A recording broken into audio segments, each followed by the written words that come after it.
ask about more like in details how to guarantee, give the guarantees for an investor, which is like investing, like because some of them was asking for me like a put down on their name like a property or something like that, but then you mentioned it could be like a different contracts. So I want to get more in details. So what's the question? Different ways of how to give their security? Yeah, well,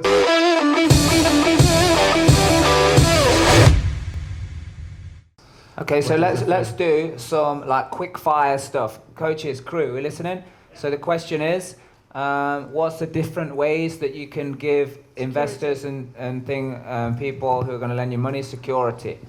Yeah, so one of them, you can give them first charge. What else? Personal guarantee. First charge is like, do you own a house? Yeah, so the bank has a first charge on yours. So if you can't pay... You don't know if the bank... do you have a mortgage? Yeah, so the bank has a first charge. Just in case they were unencumbered. They might own it outright. They might be like, flush, until next week when they're remortgaging to take the property. The spirit knows. Okay, awesome. Yeah. Personal guarantee? Yeah. Personal guarantees? Who said that? Sam? Yeah, personal guarantee. Second charge. So hold on, quick thing. What's personal guarantee? It just means that... So we've done that numerous times. Just means if your company... If you're buying property in a company, then... And the company goes bust or something like that, they just come after you for the money. So that's okay. Don't be alarmed. You'll do that with every commercial deal that you own. Especially in the beginning. Debentures as well, they're fun. Yeah. What else? Loan agreement. Loan agreement. So we talked about that in the VIP session. Simple loan agreement. Well, that's one could be simple. Simple. That can just be between you and your investor. It could be drawn up by solicitors. Could be a custom thing. Could be templated if people are happy to use that. That's enough for now. I think we can go through the rest tomorrow during the investor piase. We don't really talk about security. That always comes up. I mean, yeah, maybe it's just a question. Little bit. Let's go into all the ideas. What else? Loan note? Yeah, so loan note or deed on charge of shares. Which is like... Yeah, we don't need so we went through this in the dinner as well, where you have a company that owns the asset, so the company buys the house, and the investor has a charge on the shares in the company that owns the house. Does that make sense? So if you don't pay the investor back, he takes over the company that owns the asset and therefore the responsibility to the bank. But the loan agreement is like that.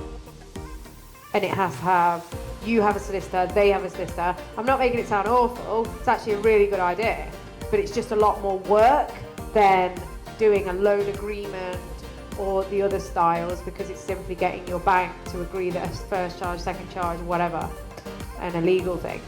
Loan notes and deed on charge. Have you done one yet? I mean, it's good. Analytical strategist introduced us to that one, believe it or not. Is there any more? Second charge? It's like the first charge, but it's the second charge. Meaning the first guy is going to get paid first, and if there's any money left, then they pay the second one. Deed of trust? Yeah. Deed of trust, or also known as deed of priority. So this is like a letter that it goes with the solicitor. So on the moment you purchase the house, it gets recorded with the deeds when you purchase to say that you have an interest in this property of this amount of money, and before any decisions can be made about anything refinance-wise, money tree-wise, this person has to be paid back their money. So it's more of a smaller fee. So get individual quotes from your solicitors, but they're not very much money. I just thought another one. Handshake. Do you know why I thought of that? Because I was just listening to all of this stuff, and some of them is just total bullshit. It is, isn't it? Like a second charge is just useless. Yeah. If something goes wrong, especially on a low value property, the first people are going to take the money, and that's it. Do you know what the best security is? Do you know what it is? Who wants to know? Me. Do you really want to know? Yes! Whatever your investor wants, if it's available.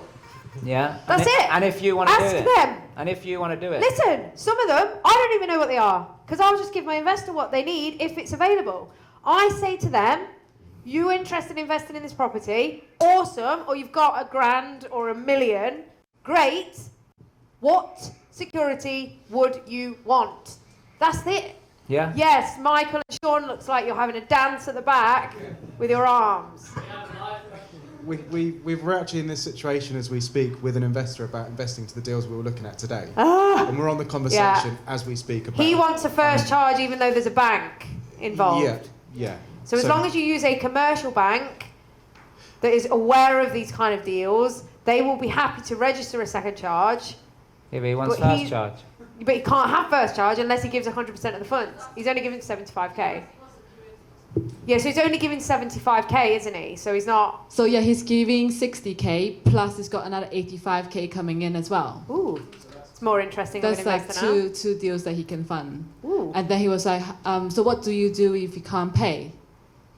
So are you setting up a new company to buy this property? Oh, we don't know property yet, in? actually. What I would potentially do if he's got 2 lots of money, you're going to buy 2 lots of deals, and you're going to do it together. Set up an SPV, get him a deed on charge of shares because it's as strong as a first charge, and that because he hasn't got enough money to give you the whole amount for one deal, but he can give you enough to get you into 2 deals for what you need, right? So because we're using a bank as well, so we're leveraging the bank's money and the investors' money for like refurb and costs, right? Yeah. But they need the bank for everything else.